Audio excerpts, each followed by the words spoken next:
Hi guys, it's Sophie. Welcome to Sophie Knits, or welcome back if you've been here before. It's been a minute or two since I did a knitting podcast and I'm excited to just chat a little bit today. I've also got a mic for the first time. Never actually used a mic, YouTubed for a very long time and did once use a Yeti mic, like a proper setup for like audio voiceovers, but I've never used a mic like this. And I haven't attached it to my clothes quite yet because I think I'm going to forget it's there. So I'm holding it for the moment so that I kind of remember that there is something I'm talking into. But what we might have to do is just pop it on my lap whilst I'm showing you specific things. So I'm going to start with finished objects. The first one that I have to show you is this one.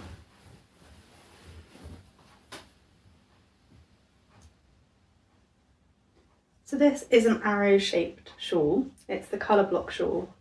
I'll put the pattern name up next to me where I'm speaking. And I knitted this one in the Crafty Birds Fourth Wing collection, her variegated Fourth Wing collection. And it's just this really lovely shawl. I think it was just great fun to work up. I really enjoyed working up this pattern. And I think it looks really cute, like all the different colours together, but I could also see this being really lovely in a gradient. It just takes 10 minis, so quite a good like advent or scrappy project as well. And it's really thoughtfully designed, so you use every scrap. Like I have nothing basically left over from having knitted this. I would definitely knit another one, and I had such a good time knitting with the Fourth Wing collection. She is sadly now no longer dyeing this this colourway. There's also a tonal colourway which I didn't get in the end. So unfortunately you can't get the same colours, but I would definitely recommend this pattern. I really enjoyed it and could see myself making another. And then the next finished project is another one that I don't think you've seen at all. And this one is the Harlow V-neck. And this is what it looks like. This is knitted in Charcoal Heather in Superwash, Cascade Superwash 220. And I knitted this one for my mum. So it was actually quite a quick knit because for me, I'd be knitting 2 sizes up. But she is much smaller than I am. So yeah, it came together really quickly. We discussed me knitting her a jumper last year, so at Christmas time, and her birthday's in January, and she bought me the yarn to knit that one up for her. And at the time, just by the time we'd like chosen the yarn and got the pattern sorted and everything else, it was already like mid-February, and she said, actually, please don't start knitting it yet because I won't be able to wear it and it would feel sad for you to put the effort in and then me not to be able to wear it straight away. She said, could you maybe knit it ready for autumn? So that's what I did. I've actually ended up finishing it a bit earlier than I thought I would. I was aiming to finish that one by the end of September, but we're still in August. So I am going to give it to her now, so she has it ready as soon as the weather starts to turn. But yeah, it was lovely to knit something for my mum. And it's my first ever sweater gift knit, and that felt really fun as well. I think what I would say my experience was that I think if I was going to knit my husband a gift knit sweater, I'd probably go for like a worsted or Aran weight, just because that was actually even quicker than it would be to knit myself it because of the fact that she's a smaller person than I am. But if I was knitting for my husband, who, whilst not a large man, is a very tall man, I think the higher weight of yarn would be really helpful to make it go a bit quicker. But yeah, I really enjoyed it. It just felt like getting the time to sit there and love that person. Yeah, so hopefully she really enjoys that one. Those are my only 2 finished objects, I think, since we spoke last. I had dove in really quite heavy on this We Have Dragon shawl and just wanted to knit that the whole time. And then I'd knitted a number of different things at fingering weight and really wanted something chunkier, so that's why my mum's knit came in. So that's where I'm at with finished objects. And then I actually have 2 whips on the go, but I only have one that I can show you. So the whip I have that I can show you is just this beginning, I'll bring it a little bit closer for you, just this beginning here of a child size ribbed beanie. And I'm knitting this one just up some leftovers really because I'm trying to be a bit mindful with my stash.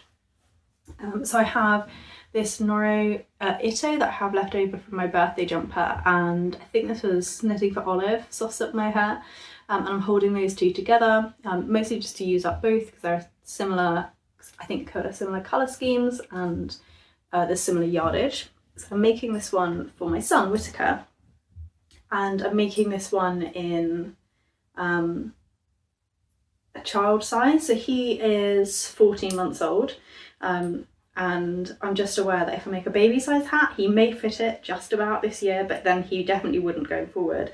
And I thought, actually, I'm already working with a slightly heavier gauge because I'm adding this lace weight. I'd rather make the size up, and then if it's a little bit large, he will grow into it, rather than make it potentially a baby size that he won't be able to fit in at all.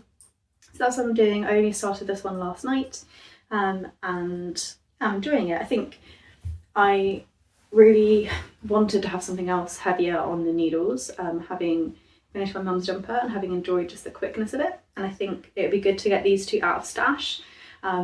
I really love Nora yarn, and I wanted to find something to do with this one. I thought it was probably going to be a hat, and then for some reason, as I was going through maybe my Ravelry stash, I just thought actually those two paired together would be really nice, and the purple just kind of brings like all the colours together, so it comes out more purple overall. So the other whip I have on the needles that I can't show you is a pair of socks which I knit only at work, and they are at work in my locker. But I will show you a little picture just here of what they look like so far.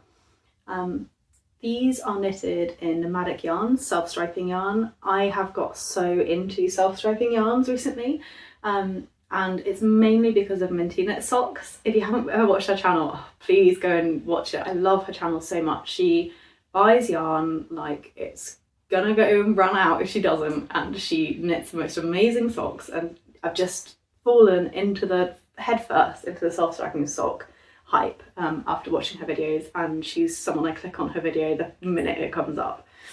So yeah, so this is nomadic yarns in the colourway Space Dad, and yeah, I'm having a real good time doing this. This is my first ever time using self-striping yarn, and I just knit on these through work. So I've got a little bit further than I am in the photo. That would have been the last time I took the photo. I wasn't at work in that photo. We went on a like river cruise, and I decided to take it with me because it was more portable than my mum's jumper. And then took it back into work again. Sorry, I've got a hair in my face. So that, I think I'd not quite done the heel turn yet, whereas now I'm past the heel turn and I'm just starting the fit, just for the first sock. So that's really nice. It just gives me something at work to easily have, and it means I don't need to worry about bringing stuff back and forth. It just lives in my locker, and if I get time, I will knit a little bit on it. So those are the only two whips I have. So I am planning on casting some stuff on pretty soon. I actually swatched, not last night, the night before, for the Cinema Sweater by Kudabakika. And I actually haven't hit gauge. I'm like way too small with the needle size she recommends. So I'm definitely going to have to size up the needles. So I need to re-swatch for that one. And then I'm also thinking about knitting the Lyra tee in Knitting for Olive Pure Silk, but I haven't yet swatched for that one. So I think maybe I might swatch for that tonight. And I think that one's a textured pattern, so I might swatch for that one tonight and see how I get on. But I could see myself potentially casting on both simultaneously. So I've got this really chunky hat that will just fly by really quickly, but is ribbing. A stockinette jumper that will be my kind of like mindless watching. I'm watching Breaking Bad at the minute, so watching Breaking Bad. And then the last one being that tee that's at fingering weight, giving me something about these smaller needles, maybe to rest my hands a bit in between if I'm going to have to size up needles on the Cinema Sweater as well. So yeah, I think I've got a couple of whips that are going to come through the pipeline but aren't quite there yet. And then spinning whips, I actually just cleared my e-spinner like in the last nap window that we had, so I haven't got anything live that I'm spinning. But what I will do is I'll show you my last finished spin, and I will pop outside at the end of this video and like splice in some of my spin that I've just literally plied off. So the last spin that I've done outside of everything I've spun for Tour de Fleece, and I have 3 whole videos on Tour de Fleece. If you want to dive into what I spun there, you can find more there. So this is the only other thing that we haven't talked about yet. This is Handspun Corridale in the colourway Bookish by Loom. And I've overspun this for sure, which is a bit of a shame. I was trying to spin this one fractal, so I did my first ever fractal spin with this braid, and I think I did okay. I really like how the barber polings come out, and I think the colours are interesting throughout. It's just a bit overspun, and it's specifically it's when I've been plying, I've just added a little bit too much twist in certain areas, but I've been fighting with underplying and overplying. So yeah, I'm very happy with it. I think this one will probably be a hat knitted up because it's not the softest, probably because of the way that I've spun it. Though it wasn't like mega soft, actually, to be fair, in the braid. And what I think I'll probably do, because I will have enough yardage for a hat with some spare, is I'll probably just cut the places that are like too overspun and just rejoin the yarn and weave the ends in, rather than having to deal with something that's got sections of yarn which I know are overspun. But I think that came out pretty all right in the end. Yeah, and it was a good experience learning how to separate a braid and do a bit of colour management, so that was good fun. Then, as I said, there should be some video here that is just showing you my other two spins that are currently washed and are drying. So these were 100 grams altogether of merino. In one was like a really kind of aqua blue colour, and then the other was in a darker, deeper kind of greyish blue, like slate blue, I would say, with some sari silk sort of mixed in, which I really enjoyed spinning. I left the silk quite slubby in most places and have had that as a difference in texture throughout. And I plied those two together, so the merino with the sari silk and the aqua merino together. And I had a little bit over of the aqua merino. I'm thinking I might try and make a little scarf with this because these spins are so soft. This merino was so lovely to have as like a finished product. And I might use the aqua, like the little bit that's left over. I did an Andean plying bracelet and just made a bit more as like the border maybe on that one. And then the other two colours that I had, which were 25 grams each, were this really bright fire engine red and this purplish pink colour. And those two I applied together as well, and I think that looks super cute. I think that may be destined to be a scrunchie. I kind of feel like that would be a really cute hair accessory. So I think that's what those two hand spuns are going to be, but I really enjoyed spinning merino. It definitely didn't spin as easily as some of the other longer fibres that I've used, but the yarn is far more like what I would want to use as an end product. So I think I'm going to plan on spinning a bit more merino in future, and I definitely want to play around with more sari silk. So much fun. So now we're into acquisitions. And I have a few acquisitions actually. I'll start with the two yarn acquisitions. So these are yarn acquisitions that I'm going to be knitting up into gift knits. They're both by Cheshire Yarn, which is a hand-dyed yarn dyer in the UK. And this first one is in the colour Teal Me More. This is a single ply in a fingering weight, and this is superwash merino. I am going to be knitting up a Sophie scarf for the recipient. It's actually going to be a wedding gift because I thought that the single ply would be really pretty and really super soft. Doesn't quite feel cashmere soft, but it is very soft as a single ply. And I just thought a scarflet would be quite cute to do that. So I'll hold it double, and the colour they requested was teal. So yeah, I just thought that one was really pretty.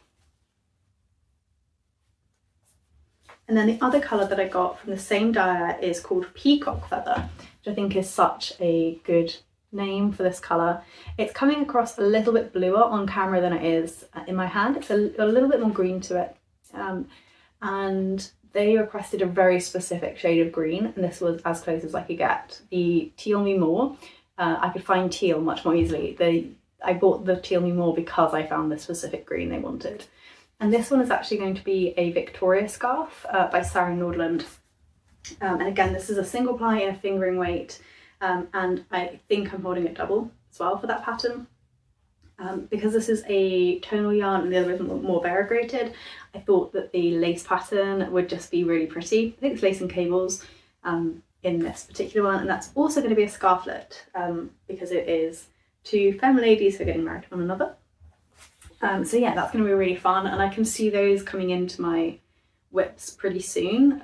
They're not getting married until November, so I have 3 months, and both are quite quick projects, but I equally don't want to be stressing myself out about it, so I could see them coming on the needles by September. And then the only thing I have in my fibre stash is this one, which is another loom wool. You can tell I'm obsessed with her. And this one I think is Chevrolet? Yeah, Chevier. And this colour, oh my goodness. ostentatious, I want to say. Yeah, I think that's how to say it. But yeah, so this is this braid here, and it's got sort of greens, light greenish greys, and almost some peachy sort of orangey tones in there too. I don't know how I'm going to spin this one up, so if you have any ideas, I'd love to hear it. I could potentially try fractal spinning, but it's not got huge like tonal, like it's not massively different, and I don't know how that would look. Anybody let me know. I'm completely new to colour management, so any thoughts would be welcomed. And then I have 2 books finally for acquisitions. So when I chose the Sarah Nordland pattern, I didn't realise that they aren't available on Ravelry as single patterns yet. They are only available in Summer Knits. So I did pick up the Summer Knits book, and I actually had looked for this. I think I spoke about it in one of my blogs at Tour de Fleece, because I really wanted to have the chance to own one of her books and be able to look through her patterns more. Yeah, and I'm really glad that I eventually did get this one, even though I kind of hadn't expected getting it at this point. So this is the Victoria. I'm going to try and hide the pattern, but this is the Victoria just here, which is the one that I'm intending to knit. But there are some really pretty summer knits in this book. Again, I'll try and choose pages to hide any pattern details. And I've never knit a Sarah Nordland pattern, so this was like kind of a commitment, but I think it's such a beautiful book. And I'm really excited to knit that shawl. It'll be really nice as well to have bought a pattern book and then to have knit out of it almost straight away. So that's exciting. Part of me thinks I should maybe cast that on like before I commit to doing another fingering weight tee. So I don't know whether I maybe think about casting that on. I'm gonna have a talk to myself and see what I decide. And then the other one is one I'm not anticipating using at any point immediately, but I saw it in a shop in Dartmouth and was really curious. So this one is Wild Dyeing from the Garden to Colour. It's an introduction to using vegetable dyes. Now, I don't think I'm at the point of my fibre journey where I'm thinking about dyeing. I'm not quite thinking about scouring fleeces and stuff quite yet. And I think this comes after for me. I would see that natural dyeing would be something I would consider once I've spun up a few whole fleeces. So we're talking a while ahead. But it just was such a pretty, beautiful book. And I thought, wow, I need to support this local bookshop and I want to have this lovely book in my possession. So I have skimmed through it. It is really nicely presented. So it has these gorgeous photos throughout, and it talks through like proper detailed instructions of like how to make a mordant bath, how to process the dyes for each of these natural fibres. It gives you weights and quantities per yarn, so that's avocado pits just there. So this is really a how-to book, and I think if I do end up getting to the place with my spinning where I am spinning whole fleeces, this will be so helpful.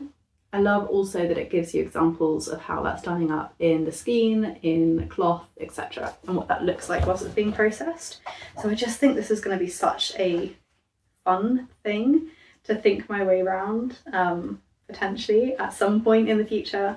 And I just thought it was gorgeous, just the chance to learn a bit about all the dyes and finding out as well through reading this that I already have 3 or 4 plants growing in my garden that I could dye yarn with today. I thought that was really cool. So yeah, that's everything that I am knitting at the minute, everything that I'm spinning at the minute. And I do have some more fibre on the way actually, because I've just been loving it. I've just really been enjoying my spinning. And I'm planning on attending, Tom and I have just booked a weekend away to go and to celebrate our anniversary, so like it's a dual purpose. It's going to be our first weekend away from Whit. We're going up to near Alton, so that I can go to Unravel, the autumn version of Unravel, and we're going to have a weekend away built around that. So I'll probably spend like half the day there, one of the days it's open, and then Tom and I will have the rest of the time together. But so I'm really excited for that. And I think yarn wise, my stash is actually probably higher than I want it to be. I'm trying to pare it down a little bit, but fibre, my fibre stash is open for business and I'm very excited for it. I'm also in the market for like mid-sized project bags. I probably have shown you in previous videos the Knitting Swan project bags. which I love. They're so beautiful, they're so useful, they're just the right size for like a full sweater, like a full chunky women's size large sweater. But I do think I need some medium-sized project bags for like t-shirts or hats. I really struggle with that. I have stuff for socks, stuff for jumpers, but my hat is literally just loose in my, what is normally my whip basket, pretty empty whip basket. Because yeah, I don't have a bag that it fits in, that it works with, and I don't really want to use a plastic shopping bag. It's not aesthetic enough. Yeah, so I think that's everything for this podcast. Oh, I forgot. I nearly forgot. We didn't forget. I wanted to do a giveaway. How could I forget? Well, you only therefore know there's a giveaway if you've got all the way through the video. Congratulations. But I actually wanted to give away a skein of Loom's wool. I've talked about them all the time on this channel and I really love them as a dyer. And I picked up 2 skeins of this colour when I was at the Great British Fibre Festival. And I wasn't quite sure what to do with it. And I was thinking about whether or not I would make this into a top, like a summer top. And I've actually decided that I think the colour is too yellow toned for me to wear as a top against my skin tone. But I think these would make the most beautiful pair of socks. So I'm going to make a pair of socks with one of the skeins. And I wanted to give away one of the skeins to you lovely people so that you might make a pair of socks with them as well. So I'll just tell you a little bit about this specific yarn and then I'll tell you how to enter below. So this is dyed by Loom. They're a hand dyed yarn company. She's a hand dyer in Somerset. And this is in the colourway Honey Mustard. It is a true mustard colour, like that kind of yellowy tone, but with some green hanging behind it. It's really pretty. And this is a blue face Leicester sock. So that is 75% superwash BFL and 25% nylon. It is in fingering weight and that is a cold wash. So yes, if you want to be entered into this giveaway and have the chance to win one of these, I am going to open it internationally because why not? And I'll just figure out how to ship it wherever I need to ship it. Please just put down below that you want to be entered, and what I'll do is when I do my next knitting podcast, I'll draw a winner. So keep an eye on my channel for my next knitting podcast to see whether or not you've won. You don't have to, but it would be lovely if you could like this video and subscribe to the channel if you're interested in entering. It does really help. And as a growing channel, I really appreciate each and every person who subscribes. So thank you so much for watching and all the best in this giveaway. Lovely. See you guys again soon in my next video. Look after yourselves until then. Bye.